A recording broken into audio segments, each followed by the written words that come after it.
Elmhurst head coach John Baines, Lavon Thomas, senior center, and Jake Rhode, senior guard. Coach, start with you. Just an opening statement on today's game and the win over, over Calvin. Yeah, that was it's a great game. I think going into it, I felt like we were playing our best basketball. I mean, we won, I think, 12-13, and I felt like Calvin was playing their best basketball they played all year. They were really popping offensively, and I knew that this was going to be a really tough one.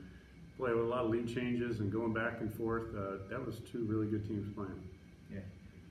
Lavon, talk about the resiliency of the team. You were, I don't think you led until late in the second half, but just bouncing back consistently. Talk about the team's resiliency during the game. A thing we talk about with this team is togetherness. Like, no matter what happens, we stay together. Yeah, I saw the first half. I didn't play well at all. I was missing normal shots, but the team, everybody in the locker room, like, you good, keep going. We're going to keep going to you. And the shots start falling and we start getting stopped. So just about togetherness here on forward, no matter what. Yeah. Jake, same question for you. Resiliency of the team in a game where you were down for most of it and were able to battle back. Yeah, just kind of going off what Lavon said, I mean, our game plan was kind of playing through him, and whether he's knocking him down right away or not, we're going to keep going back to him. And other guys step up. We've had a few games in the tournament, and there's been a different guy every night that's really stepped up, so we all have complete trust in each other. Coach, as you head into your quarterfinal game, obviously you don't know the opponent yet, sure. But talk a little bit about the team as they head into there, what you hope to do over the next 24 hours to prepare yourselves for that game. Boy, we've got a contrast of styles. I mean, Case Western has got a lot of shooters and a lot of on-ball screens. Mary Hardin-Baylor is a odd defensive scheme, but with some really good athletic players. And for a one-day turnaround, there's a big gap in what the type of team we're going to play. So we'll be ready for either one of them. I think for us, it's just we got to get ourselves. We had some guys that were a little bit drained a little bit today, and we got to get them some fluids in them and get them some rest and come back. This is a quick turnaround. Talk real quick, I mean, what this season means. This is the first time in school history for Elmhurst in the Elite Eight. And how does that feel for all three of you up there? Feels unreal, like March Madness. Like, I've been a part of it. We went to the Sweet 16 and it got cut short, but to go past that and make history in the school is just amazing. I mean, I don't really have, this is why all these older guys on our team really came back. I mean, this was our goal. It was kind of a fail if we didn't get back to the NCAA tournament, and we know we can win this whole thing, so that's really why we're here. Yeah, I go back to some of these guys are 5 and 6 years away.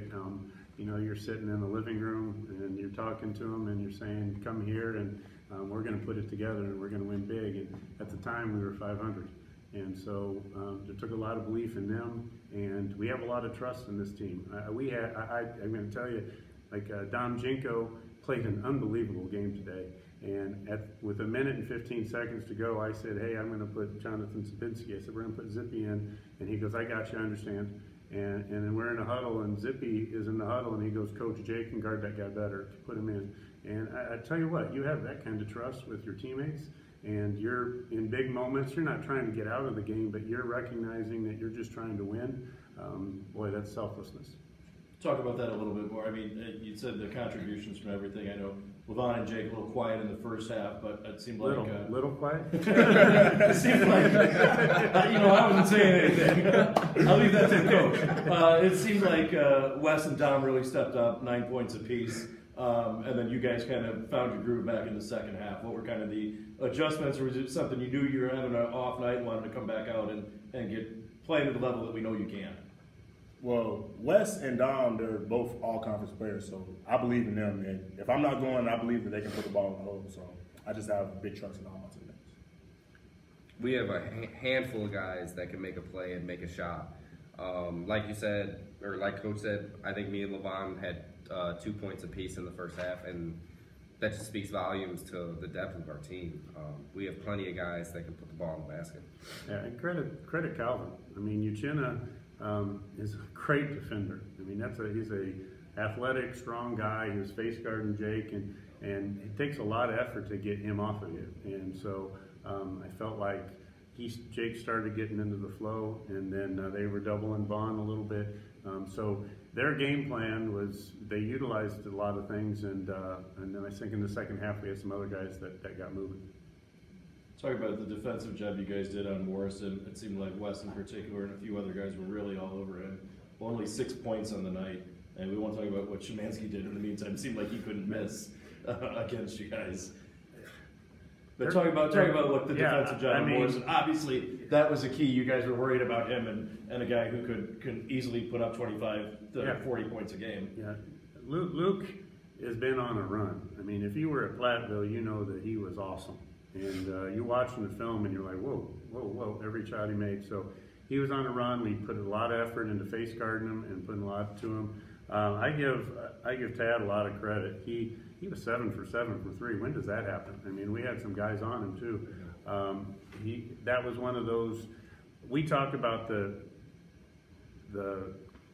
experience and the old guys on our team. They got 4 fifth-year grads guys. I mean, they're in the exact same boat. They're playing at the end. They're playing for everything.